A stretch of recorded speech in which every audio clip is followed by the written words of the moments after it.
Hi, my name is Will and welcome to the Distorted Transmission for today. Blackened metal from the bottom of the world, Dunedin-based solo project Miasmata. How are you? Yeah, good, thanks. How you doing, Will? Pretty good. You're a solo project, so the introductions aren't going to be particularly lengthy.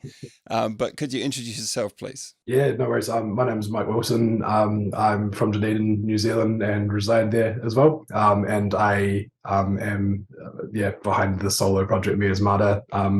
I'm solely a guitarist, or mostly a guitarist, so it's my main instrument. But on this album and this project, I sort of tackle everything to the best of my abilities, and make sort of a mix of, I guess, like black metal with like traditional heavy metal, speed metal, and just all sorts of more kind of melodic strains of metal thrown in there. So yeah. Cool. As far as the project's history, could you give us a bit of a background of when it began, the reasons why you decided to get into a solo project, etc.? I play in a few, or have played in a few other projects over the years, whether it's live or just purely sort of recording and album based. And Miasmata's came about just as a sort of a vehicle for my for playing faster styles of music, more sort of guitar focused. Some of my other projects, they focus more on like atmosphere and melody, and things might sort of be a little bit more laid back and absorbed as a more of a whole, sort of, the sum of all the parts. But this was just like my love of playing guitar. It's pretty much just like a melting pot of various influences that I love, and just every time I pick up a guitar, I sort of start playing that stuff just out of habit. And just a lot of the riffs date back a wee while, so probably to my late teens, early 20s. So some of them have been with me for a wee while and never really been utilized. But I'd probably say that the project started around about 2018 or so, when I started to sort of compile it all. I didn't have a name or anything until about 2020, and that's when I sort of knuckled down and actually pieced together an album, and it sort of became what it is now. So yeah, don't really have a set in stone date for when it happened, but it was the last few years it all kind of thrown together. And yeah. Speaking of the releases that you just mentioned, you released the single Caverns of Malachite in late 2020, and then dropped a 7-track album entitled Unlight Songs of Earth and Atrophy mid-2021, and one of those tracks was the original single as well. So it was the single plus 6 new tracks. It was released on Digipack and standard CD. I quite like your Digipacks too. They're kind of like sort of like a DVD, I guess, shape. Yeah. Which I thought was really cool. Did you design that actual CD Digipack yourself?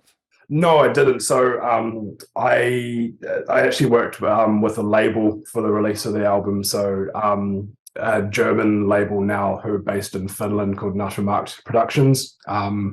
I'd worked with Rob, who runs the label, on previous albums, with another band, Lysithia, who's like sort of a melodic doom death project that I'm involved in. And so he was keen to put out Unlight when I brought it to him as well. And they'd like to do sort of various formats. So there's the standard Digipack CD, and then the one that you like is the A5 format, which they do sort of like lesser runs of. So seems to be quite popular, and sort of a unique item. Yeah, they actually put it out on vinyl as well. So it was all done via the label. They handled the actual production of things, and I worked with some friends. A nice Mulgrew over in the UK in Northern Ireland. She designed the artwork and the back cover and the front cover, and then the label put it all together, and the final product from there. Okay, so there was the Digipack and the standard CD, and the entire total of the actual physical copies was 200 in total, and you managed to sell a lot. Well done. Tell me about your recording process and how you approach songwriting. Like I said before, it really does focus on guitar riffs and as the primary sort of driving force. So as soon as I get an idea, then I just, a lot of it sort of writes itself around an initial riff or a theme or something like that. So the main thing I try to keep is just, it's all built around a certain energy. Like, so it's all pretty upbeat, the album, high tempos, and it doesn't really let up from start to finish. So I just sort of try, and each song just sort of taps into this energy that just kind of makes me go fuck yeah, and this just keeps the momentum flowing from start to finish. So and yeah, a lot of it is very melodic as well. Like it's quite an intense sort of sounding album, but it's lots and lots of melody in there too. So just trying to balance like sort of more intense riffy parts with some big sort of classic metal sounding leads and stuff like that. They just pop up across every song on the album. And the songwriting process itself is just just sort of playing around, and I like to try and make relatively smooth transitions from part to part rather than have it sounding too sort of piecemeal, I guess. Like you just don't want it to be too choppy. But in the recording process, it was all just done at home by me. So tracking the guitars and bass, and there's a bit of keyboard and synth on there as well, which is just me with my admittedly quite limited capabilities on keyboards and stuff like that, just doing what I can. The drums for this one are programmed, so I can't play drums, anything like that you can see here on the album. Hopefully in the future, I'll be able to get some a real drummer on there and sort of elevate it from that aspect. But it was just sort of chipping away at it over time, tracking here and there, and getting it all ready for a friend of mine to mix and master at the end of the day, Mike Lamb, who's a old friend, and we've been in tons of different bands and recording projects together. Do you have any tips for releasing music for aspiring bands, since you as a solo project successfully moved your merch and reached a wider audience than many local acts are able to do? For example, like the label, like how did you get in touch with them? How did that sort of happen? How would you do that? We made the first contact. So this was with my, I got to know Rob from Nuttermarks through my other project, Lysithia. So back in 2018 or so, we'd just finished recording an album, and we'd never put anything out on a label with that project before.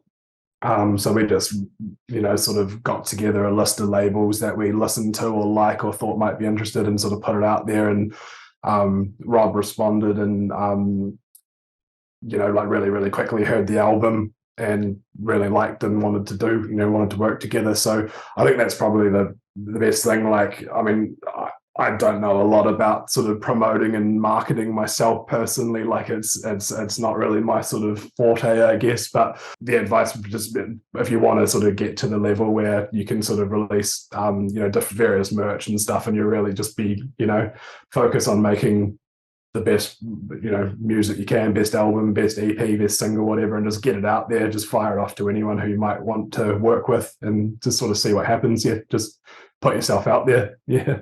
Are you capable of doing local shows, or is this strictly a straight to sort of production type project?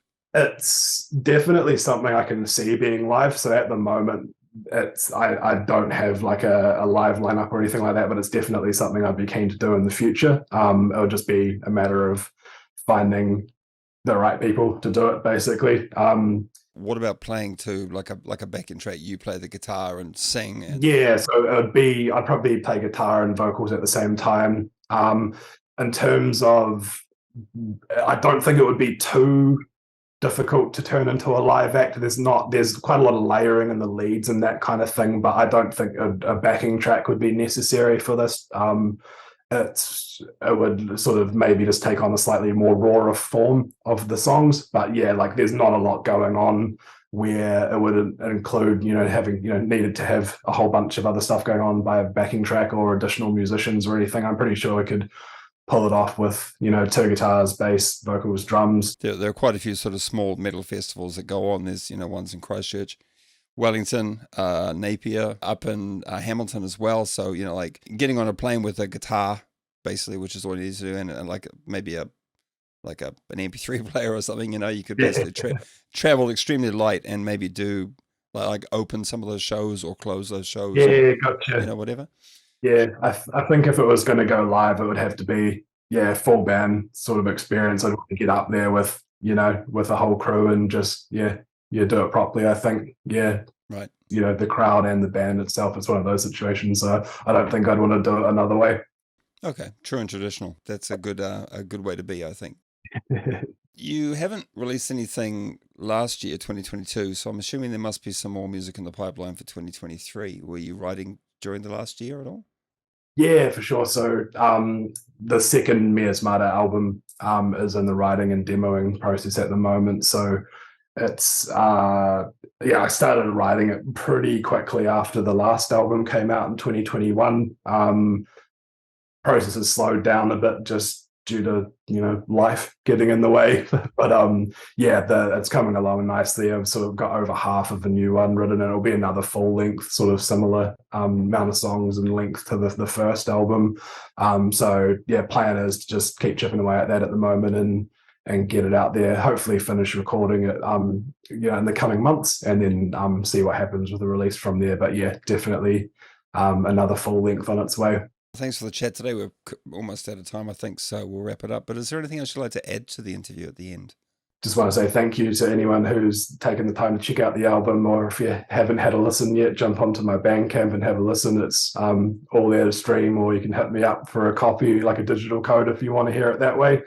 And yeah, thanks to my friends in the record label for helping me make it happen. It was something I wanted to do for a long time. So Mike Lamb, who mixed and mastered the album, Aeneas, who made the sweet artwork for it, and Rob at Nutrimuct, who put it out there and got it out there on some pretty cool formats. So big thanks to all those guys. And thanks to you, Will, for taking the time to have a chat with me.